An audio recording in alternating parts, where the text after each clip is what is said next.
Hello my loves, I'm Ellie Frost. Thank you so much for being on my channel where we are talking about the multi-dimensional approach to rapidly and radically healing and transforming during and after narcissistic abuse. And I wanted to make this video about the word salad of the narcissist because a comment came through today to say, I've been going through a lot of word salad abuse lately.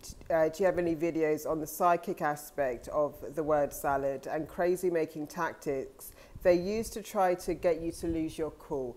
Please do comment with what you want me to talk about because I'm really happy to do it. Yeah, whatever you're going through. These cycles are, I think, some of the hardest ones of our lives, right? So the word salad, what does it mean? It means when they're going round in circles, they're not answering you, they're not taking any accountability or responsibility for their actions. A narcissist will not do that. So when you say, if you bring something up and say, I didn't like the way you spoke to me, or you want clarity on something, they're designed to keep you in confusion, right? And the word salad is just like a way that they keep you going round on the merry-go-round, questioning and doubting yourself, because the whole job of the narcissist is to make you doubt yourself, make you lose your confidence and doubt your reality. They distort your reality massively, right? So this is why it's crazy making. I'm going to talk to you about how to handle it as well. So the challenge when you're dealing with a narcissist is that they'll put everything back on you. So if you try and bring something up and say, this is what you're doing, they'll often just say, well, that's what you're doing, you know? Or if you try and bring something up that is hurting you, they'll say, well, I did that in the past. It's all things like this, right? Understand this, guys, right? Nothing is in the past that hasn't been resolved. It's actually in the present relationship, right? Because until it's been talked out, discussed, resolved, it's still happening to you now. Yeah, it's not just what happened before, it's what you're going through now emotionally. So the hardest thing about this is that so the question was like, what goes on psychically? What goes on psychically is that we doubt ourselves, we doubt our reality, we think we're the wrong ones, and we lose our confidence, and that changes our energetic field, and that changes our energetic match to abundance, right? Because when we doubt ourselves, when we feel under pressure, when we feel lack of certainty and confidence, we don't attract the things in our lives that we want.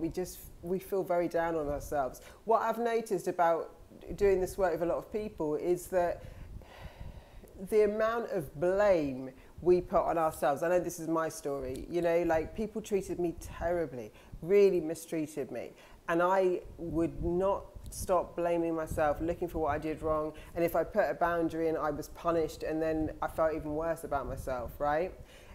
With a narcissist, they never blame themselves, they completely blame you.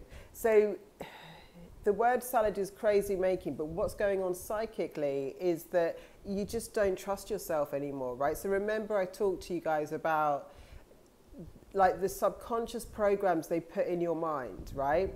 Which are, the undercurrent of them is that you don't matter, and on a large level you don't exist. So if you've ever had like thoughts of hurting yourself, that kind of stuff, it's because they make you feel like you don't exist. You're not a valuable person, yeah? And by confusing you, by eroding your confidence, you know, when you're trying to communicate and trying to understand something and trying to get resolution, what it's doing is making you not trust yourself, not be confident, and completely doubt your reality. So this is why actually this is such a great question, because in this cycle, the hardest thing, right, part of the reason we stay with narcissists is because we don't know if we're the one that's wrong. We think maybe we are, yeah? We think we've done something wrong. We spend a lot of time trying to fix ourselves, trying to correct ourselves, trying to understand, trying to get better, trying to be better. I know I spent most of my life doing that, right?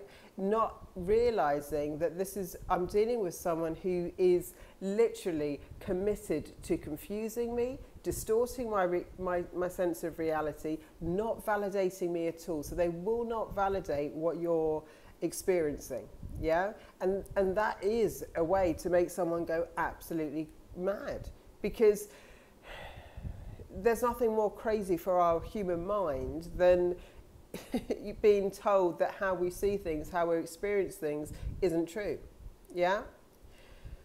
Most of us are going to blame ourselves, want to change ourselves, want to fix ourselves, go into a lot of depression, doubt, confusion, and basically despair and loss because we think that we're not seeing things correctly. But I promise you that if you're dealing with a narcissist, they are committed to keeping you confused. They are committed to invalidating you and to making you doubt your reality. So psychic... The thing is, which I've told you guys before, and here's the problem that I had, and you know, was that I thought it wasn't damaging me that much. I thought I could handle it. I thought that I could just deal with it, but what I didn't realize was like the undercurrent, what it starts doing to your subconscious, which literally programs your entire reality, is damaging. I didn't understand how bad it was because I thought, well, I'm just strong enough, I can push through it, you know, I can make this work, I can take it. But subliminally, like in your subconscious brain, you're being told you don't matter and you don't exist, you don't matter and you don't exist. And they're very dangerous like beliefs to adopt, and that you can't trust yourself. And if you can't trust yourself, guess what? You're not going to trust your intuition. You're not going to trust, like, when you get inspired to do something or make a move in life. Because a lot of growth depends on taking risks, right? So if you want to leave a job, for example, or start something new in any way, move somewhere, do anything, you've got to have a level of trust in yourself. And what happens in this dynamic is that we don't trust ourselves at all. And that really does damage our lives, right? Because your intuition is trying to speak to you and say, hey, like, there's something good for you out here, or you can do something else. And now we don't believe it because our entire reality is constantly being denied, yeah? And so we think we can't trust ourselves. It's the quickest way to make someone go crazy. I've actually seen a narcissist that I knew drive someone completely crazy, and they were diagnosed with dementia, but I think that person just drove them mad. I think they just drove them mad because they just couldn't, you can't regulate your thoughts and feelings very easily when someone's constantly against you. So what to know and what to do? One is, right, I think I made a video on this a long time ago, don't let your reality be denied.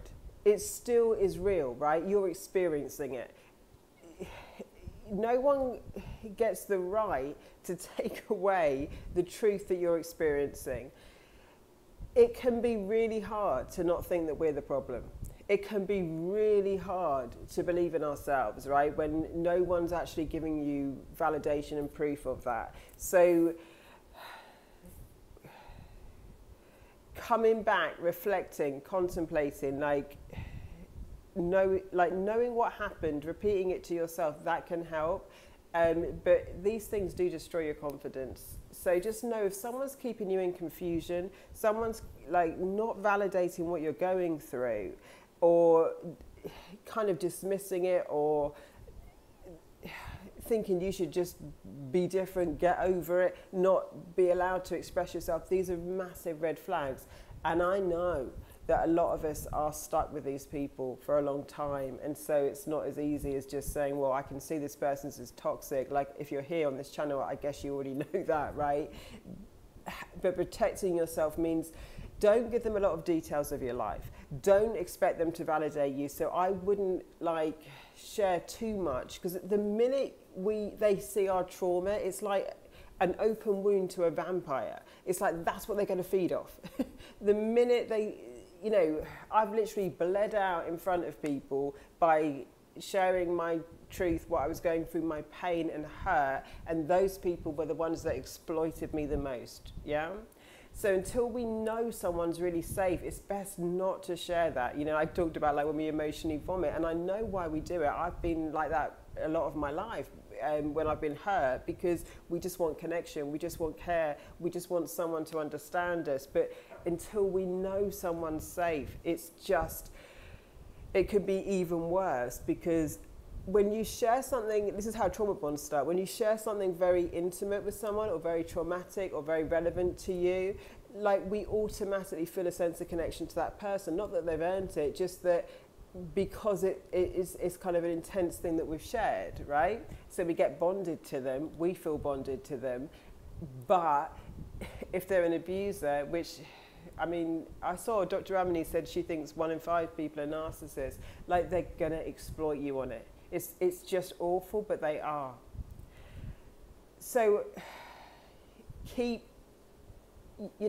your head in these situations is hard, and it's not, I teach you in Sovereign in my work, like, it's not about being in defense the whole time, because what we want is to be loved, and we want to love other people. And that doesn't come from, like, being in defense mode and never sharing anything. It's just getting people to earn your trust, right? I talked about people who have been abused, although we're taught a lot to give people the benefit of the doubt. I believed everything in personal development, but the thing was, it doesn't work for people who are targets to narcissists, right? We have to be a little bit different to that. So people don't get the benefit of the doubt. They have to get your discernment. You've got to look at things and observe them objectively. And when you've experienced something, don't let someone invalidate you. Narcissists, they will do it very quickly. You'll see it. Yeah, you'll say something happened and they'll say, oh, well, that's what you think, or they'll deny it, or that if you pick up on something, they'll throw it back at you and say it's what you are. This is what they do constantly. It's very bad for our psyche. Guys, I've opened Sovereign. If you can join it, please do. The link's in the description. It's such a good program. To help you come back. Like, it's got energy work in it, it's got modules on boundaries and values and standards and manifestation, all sorts of things to help you come into your sovereign self. This is a really big journey, like breaking these cycles. Please keep telling me what you want videos on. Lots of love, and I'll speak to you soon.